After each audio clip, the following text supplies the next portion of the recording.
दत्तात्रेय, तीन मिल करके दत्तात्रेय बने, ये तो सबको मालूम है। हाँ। उनका जन्म स्थान पीठापुर में 1320 भाद्रपद शुक्ल पक्ष से गणेश चतुर्थी को हुआ। उसके बाद श्रीपाद श्री वल्लभ जी पूर्वपुर के स्थान पर आए थे। 14 साल तक पूर्वपुर में रहे, 16 साल पीठापुर में रहे। और जब पूर्वपुर के स्थान पर थे तब एक कश्यप गोत्री बल्लभेश ब्राह्मण भी अपने घर से चलते हुए भगवान श्रीपाद श्री वल्लभ जी के दर्शन के लिए पूर्वपुर में आते थे, दर्शन करते थे। एक बार बल्लभेश ब्राह्मण की इच्छा होगी उसी स्थान पर हजारों ब्राह्मणों को अन्नदान कराने की इच्छा है, लेकिन बल्लभेश ब्राह्मण के पास इतना धन नहीं था कि एक ही बार हजारों ब्राह्मणों को अन्नदान करा सके। भगवान श्रीपाद श्री वल्लभ से प्रार्थना किया, स्वामी मेरे मन में तो ये इच्छा है, आपकी कृपा से मेरे व्यापार में कुछ अच्छी आमदनी हुई तो धन लेकर के इसी स्थान पर अन्नदान कराना चाहता हूँ। मन्नतें मांगी। प्रार्थना करने के बाद बल्लभेश ब्राह्मण अपने गाँव को गए, भगवान का स्मरण करते हुए गांव में जहां व्यापार करते थे व्यापार किया। व्यापार में बल्लभेश ब्राह्मण को 7 गुना ज्यादा अच्छा धन मिला। उस धन को इकट्ठा कर करके भगवान श्रीपाद श्री वल्लभ की कृपा से 7 गुना ज्यादा अच्छा धन मिला। उस धन को इकट्ठा कर कर रिटर्न वापस आते समय और 4 लोग मिले। उन लोग दोस्त बन करके बल्लभेश ब्राह्मण का धन लूटने के लिए साथ साथ में भक्त बन करके आए। आते आते इस मंथनगुड़ के इस स्थान तक पहुंचे, रात में यहाँ रुके। रुकने के बाद वो लोग ने क्या किया, रात में बल्लभेश ब्राह्मण का धन भी ले लिया। बल्लभेश ब्राह्मण का ही गला काट करके मार दिया था। भगवान श्रीपाद श्री वल्लभ जी बल्लभेश ब्राह्मण के लिए इसी स्थान पर प्रकट हो गए। प्रकट होकर के श्रीपाद श्री वल्लभ जी ने 4 में से 3 को मार दिया। बात नहीं किया कुछ भी, 4 में से 3 को मार दिया। चौथे को मारने के लिए तैयार हुए थे। चौथा हाथ जोड़ के क्षमा याचना करने लगा, स्वामी मैं निरपराधी हूँ, मेरे को नहीं मालूम था कि ये लोग ऐसा करेंगे और इसके बाद धने बोल के मेरे को कुछ नहीं मालूम, आप स्वयं अंतर्यामी हो, आपको सब कुछ मालूम है, स्वामी मेरे को क्षमा करो बोल के ऐसा श्रीपाद श्री वल्लभ जी उसको क्षमा भी कर दिए। करने के बाद उसको पास में बुलाया, लेकिन उसको डर लग रहा था, उसको अभय दिया, मतलब तेरे को नहीं मारूंगा जैसा अभय उसमें लिखा है अभय। और अभय देने के बाद पास उसको बताया ये भक्त बल्लभेश ब्राह्मण का, ये भक्त का धड़ सर अलग अलग है, उसको मिला देना, ये विभूति ले ले। विभूति दिया, मतलब विभूति मंत्र के द्वारा उसे गले में लगाने के लिए कहा। जैसे उसने क्या किया, धड़ और सर को मिला करके विभूति गले में लगाते उस समय सूर्य उदय हो चुका था। तब तो मतलब वो श्रीपाद श्री वल्लभ जी भी अदृश्य हो गए, वह बल्लभेश ब्राह्मण जिंदा हो गया।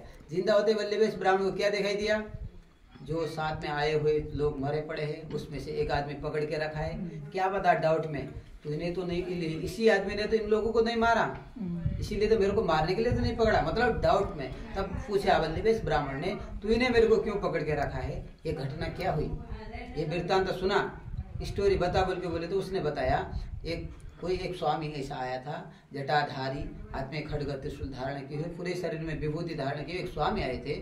उस स्वामी कौन है मालूम नहीं, ईश्वर त्रिपुरारी, भगवान शंकर ही बोल करके ऐसा उसने बता दिया।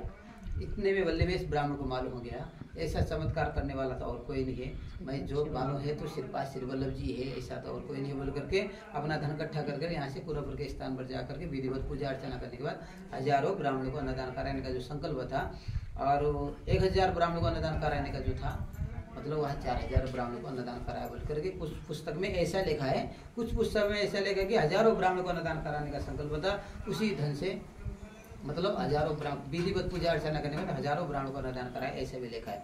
अब क्या है, अभी भी भगवान ने बोला है लास्ट में, जो भी भक्त श्रद्धा भक्ति विश्वास से उस मेरे क्षेत्र में आता है उसकी मनोकामना परिपूर्ण करता हूँ। मैं अभी भी अदृश्य रूप में यही हूँ। कैसे आता है बोले तो श्रद्धा भक्ति विश्वास से। मैं कैसे रहता हूँ इस स्थान पर, जैसे दही में मक्खन रहता है, दही में मक्खन रहता है उसी प्रकार से दिखाई नहीं देता है लेकिन रहता है। और उस दही के मक्खन को प्राप्त करने के लिए क्या करना पड़ेगा, मंथन करना पड़ेगा। उसी प्रकार से मेरे को प्राप्त करने के लिए भक्ति चाहिए। भक्ति के जो भक्ति के द्वारा आता है उसको जैसी भक्ति होगा, जैसी श्रद्धा होगी, उसको वैसा उसको ऑटोमेटिक कृपा मिलेगी उसको। क्योंकि मैं दूर नहीं हूँ, ना हम बसामी वैकुंठे में ही है, हाँ, ना हम बसामि वैकुंठे योगिना हृदयेन च मद्भक्ता यत्र गायन्ति तत्र तिष्ठामि नारद। मैं वैकुंठ लोक में निवास नहीं करता, योगियों के हृदय में निवास नहीं करता, मैं उसके हृदय में निवास करता हूँ जो मेरा निरंतर चिंतन करता है। लेकिन सर्वांतर्यामी भी हूँ। मैं सच्ची करते हैं कि नहीं, मैं सर्वांतर्यामी भी हूँ लेकिन भक्तों के हृदय में निवास करता हूँ। क्योंकि नारद मुनि ने पूरे पूछा, प्रभु आप तो सर्वांतर्यामी हो और भक्तों के हृदय में निवास करता हूँ बोल के श्लोक में बोल रहे, तो और के पास नहीं रहते क्या बोल के पूछे। तब बोले भगवान ने, मैं सर्वांतर्यामी ये भी सत्य है, भक्तों के हृदय में निवास करता हूँ ये भी सत्य है। भाई बताओ कैसे, मैं तो इसमें डाउट हूँ। बोले जैसे तेरे शरीर में 75% पानी रहता है ना, इतना पानी होने के बाद भी हे पानी तो बाहर निकल, आंसू के द्वारा बाहर निकल निकल निकल, मैं देखना चाहता हूँ। बोले तो निकलता है क्या? बोला 4-5 बार बोला, नहीं निकला। नहीं निकला ना, था ना सर्वांतर्यामी था ना, तब भी नहीं निकला ना। भाई ले, अब मन को चेंजिंग कर, मन के भाव को चेंजिंग कर, भाव को चेंजिंग करे, ऑटोमेटिक आंसू से बाहर निकल गया। वही पानी आंसू के द्वारा बाहर निकल गया। ये निकल मैं देखना चाहता हूँ बोलने वाला वो नहीं निकल रहा था, भावना चेंजिंग करे। उसी प्रकार से जो भक्ति भाव से मेरा चिंतन करता है, हूँ कण कण में हूँ, हर जगह हूँ, जिसके पास जैसी भक्ति होगा मैं वहीं प्रकट होता हूँ। क्योंकि कैसा, जैसे तार है ना, वायर यहाँ से महाराष्ट्र तक है, करंट का तार, उसमें करंट है, लेकिन हम कह रहे हैं कि करंट नहीं है, करंट नहीं है, करंट नहीं है। बाहर कह रहे किसने देखा वो करंट? भगवान को, मतलब बोलते हैं ना भगवान को किसने देखा? अरे भगवान किधर है? कुछ भी लिखा, झूठ बोलते बोल के। लेकिन यहाँ तक महाराष्ट्र तक तार था, उसमें करंट था। नहीं है, करंट नहीं है, नहीं है बोल के बोल रहे थे। लेकिन हम टच तो करे नहीं था, खाली वैसे नहीं है बोल के बोल रहे थे। उसमें जब टचिंग करेंगे, कुछ यूज करेंगे, उसका झटका लगेगा, तब जाकर के मालूम पड़ेगा कि करंट है कि नहीं है। वैसे नहीं है बोले तो कैसे मालूम? उसी प्रकार से जब भक्ति होगी, अंदर से विश्वास बढ़ेगा, ऑटोमेटिक भक्ति से वहां जुड़ जाएंगे, भक्ति का अनुभव वहां मिल जाएगा। मिलने के बाद मालूम पड़ेगा कि है कि नहीं है। वैसे नहीं है बोले तो नहीं दिखाई देगा, वो तो है। दही के अंदर भी मक्खन नहीं है बोलने वाले को मंथन करने के बाद मक्खन निकाल दिखाई दिया। इसीलिए प्रभु तो कण कण में है, हर जगह है। भाव ही विद्यते देवा तस्मात् भाव ही कारणम। मैं भक्ति भाव से ही प्रकट होता हूँ। ऑटोमेटिक नकारात्मक ऊर्जा समाप्त होकर के सकारात्मक चेंज होती है। क्योंकि आकाश में सूर्य था, लेकिन बादल आया था। बादल आया तो बच्चा क्या बोलता था कि अरे आज तो सूर्य आया नहीं, सुबह से शाम तक आया नहीं बोलते। लेकिन वो अपना काम करके चले जाता है। वैसे हमारे शरीर में, क्योंकि मानव जन्म जो मिला है ना, जन्मों के अच्छे कर्म के कारण मानव शरीर मिला है। इस जन्म को सार्थक करना बोले तो अपने आप हमको नहीं मालूम पड़ेगा, अपने आप तो नहीं पड़ता हमको। अपने आप तो चप्पल भी पहनना नहीं आता। ये चप्पल भी पहनना किसी ने सिखाया है, कोई गुरु बना था। ये चप्पल पहनने के लिए भी कोई गुरु बना था। जिसने जिंदगी में कभी भी चप्पल नहीं देखा हो, उसके सामने चप्पल रखे तो क्या करेगा? उसको भी ये चप्पल है बोलना पड़ेगा, ये चप्पल पहनना है बोलना पड़ेगा। उल्टा भी पहन सकता है, सुल्टा भी पहन सकता है, लेकिन उसको बताना पड़ेगा कि ये उल्टा है, ये सुल्टा है। राइट साइड में राइट चप्पल पहन, लेफ्ट में लेफ्ट पहन बोले तो तब जाके वो पहनेगा। छोटे बच्चों को साइकिल सिखाते हैं ना, अपने आप तो साइकिल में नहीं बैठता है ना, वो देखता है साइकिल पहले, उसके बाद वो साइकिल में चलने के लिए कोशिश करता है। जब कोशिश करते हैं तो सिखाते हैं। वैसा ही हम लोगों के लिए गुरु की जरूरत पड़ती है। हम लोगों के लिए, मानव के लिए। मानव अपने आप को नहीं मालूम पड़ता, लेकिन छोटी सी चींटी को उसके सामने प्लास्टिक के शक्कर डालो, नहीं खाता। खाता है क्या? कुत्ते के सामने घास डालो, खाता है क्या? शेर के सामने घास डालो, नहीं खाता है। जो उसको खाना है ऑटोमेटिक उसको मालूम पड़ता है। भगवान ने सृष्टि में वैसे रच दिया। उसी चींटी के सामने का शक्कर क्या है? गन्ने, मतलब ये प्लास्टिक के शक्कर को छोड़ करके जहाँ गन्ने का शक्कर है वहां जाता है। वहां मुख का सामान्य का छोड़ करके बहुत दूर तक गन्ने का शक्कर है ना, गन्ना बोलते ना, उसका शक्कर को खाने के लिए जाता है। क्योंकि भगवान ने सृष्टि में वैसा रच के भेज दिए है। मानव को तब मालूम पड़ता है कि तब कहते हैं सबसे उत्तम गुरु ब्रह्मा गुरु विष्णु गुरुदेवो महेश्वरः गुरु साक्षात् परब्रह्म तस्मै श्री गुरुवे नमः। गुरु के माध्यम से, गुरु बोले तो अंधकार से प्रकाश को देने वाले, गलत रास्ता से सही रास्ता वाले, जो हम भटकते रास्ता से सही रास्ता। हर प्रकार के गुरु है, ऐसे बात नहीं है। आतंकवादी के साथ में लेके जाने वाले में कोई गुरु हो, कोई शिक्षा दे रहा है ना कुछ कैसे ऐसा, लेकिन सदगुरु, सही रास्ता मार्ग बताने वाले गुरु कभी भी ऐसा रास्ता नहीं बताते जो जन्म मरण का चक्कर को पार कराने वाला रास्ता बताते। इनको ही कहते सदगुरु। इसलिए सदगुरु के रास्ते को चलना चाहिए। क्योंकि कभी भी जिंदगी में बुराई नहीं सोचनी चाहिए, किसी के प्रति बुरा नहीं सोचना चाहिए। जो किसी के प्रति बुरा सोचता है, पहले उसके अंदर बुरा आता है, बाद में वो प्रोग्रेस होता है ना बुरा।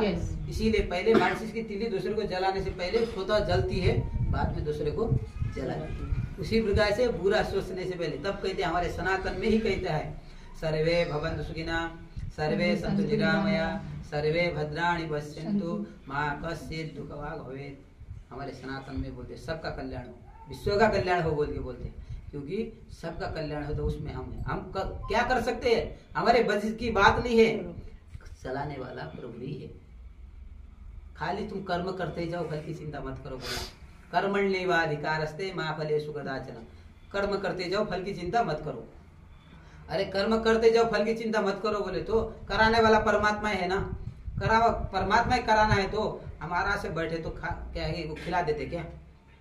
एक सोच आता है ना माइंड में, तर्क आता है ना, लेकिन वो ही सब कुछ करते हैं। वो अपना शरीर अपने तत्व को वापस लेके गए तो तुम क्या सोचने वाले बैठने वाले क्या कर लेते? बैठे बैठे रह जाते ना। क्योंकि एक उदाहरण बता रहा हूँ आपको, करंट गया इसका पंखा और फ्रिज का आपस में लड़ाई झगड़ा हो रहा था। उदाहरण बता रहा हूँ, ठीक है? अब उसमें आपको समझ आ जाएगा। पंखा बोल रहा था, अरे तू फ्रिज अंदर से बेफालतू में इतना पानी को ठंडा ठंडा कर करके क्या काम, इतना बर्फ कर देता है, तेरे को क्या काम पड़ता है इतना, और अंदर ही मतलब इतना ठंडा कर देता है, तेरे तो उसमें तो कुछ ज्यादा वो नहीं है बोल करके फ्रिज को पंखा बोल रहा था। लेकिन पंखा को फ्रिज को गुस्सा आया, अरे तेरे नीचे तो आदमी बैठते भी नहीं है, तू इसे साउंड कर कर करके वाले आवाजें करते रहता है, जब कोई नहीं भी होता तब भी तो चलता रहता है बोल करके बोले तो करंट को मालूम पड़ गया ये दोनों आपस में बहुत लड़ाई झगड़ा कर रहे हैं। ये लोगों को अपने अंदर के बारे में मालूम नहीं है, इनको अहंकार ज्यादा हो गया। इनके अहंकार को दूर करने के लिए मैं एक बार चले जाता हूँ बोल के करंट चला गया। चले जाए ना, फ्रिज अपना काम बंद कर दिया, पंखा भी अपना काम करना बंद कर दिया। करने के बाद में कुछ देर के बाद रिटर्न आया, करंट आया, पूछा उस समय दोनों मेरे वजह से हो चल रहा हूँ बोल के तू बोल रहा था, मेरे वजह से ये हो रहा है बोल रहा था, मेरे वजह से ये हो रहा है बोल रहा था, अपने अपने वजह से बता रहे थे। जब मैं चले गए थे तुम्हारा वजह से किधर गया था, तुम तो कुछ भी नहीं कर पा रहे थे। तब पूछे तो दोनों बताने लगे, आज तक हमको ऐसा लग रहा था कि हम अपने आप चल रहे बोल के लगा, हमारे वजह से सब कुछ चल रहा है बोल के सोच रहे थे, लेकिन आज मालूम पड़ा कि हमको चलाने वाला कोई और है। उसी प्रकार से पंच तत्वों से बना हुआ ये शरीर है ना, इसको चलाने वाला प्रभु ही है, उसकी लीला ही है। आप हम दर्शन करने आपके सामने मैं बात कर रहा हूँ, ये मैं ही नहीं हूँ। इसका मतलब जन्म जन्म का लेखा जोखा सब कुछ था, ऑटोमेटिक वो करा देते हैं। इसीलिए भगवान भी उद्धार कराने के लिए कैसे न कैसे रास्ता बताते हैं। हम कभी जिंदगी में कहीं गलत काम करने से पहले हमारे अंदर में डरपन आता है ना, पहले डर आता है ना, तो भगवान पहले बोलते हैं ये मत करो, ये इसमें से परेशानी आएगी बोल के, लेकिन कुछ पाप ऐसा करा देते हैं कि उसको पाप का जो है ना भार ज्यादा होने के कारण उसको ले लेते हैं। उसमें जब उस जाल में फंस जाए तो बाद में वो हमको सता देता है। ठीक है, श्री गुरुदेव दत्त। सर्वे भवन्तु सुखिनः, सर्वे सन्तु निरामया, सर्वे भद्राणि पश्यन्तु मा कश्चित् दुःखभाग् भवेत्।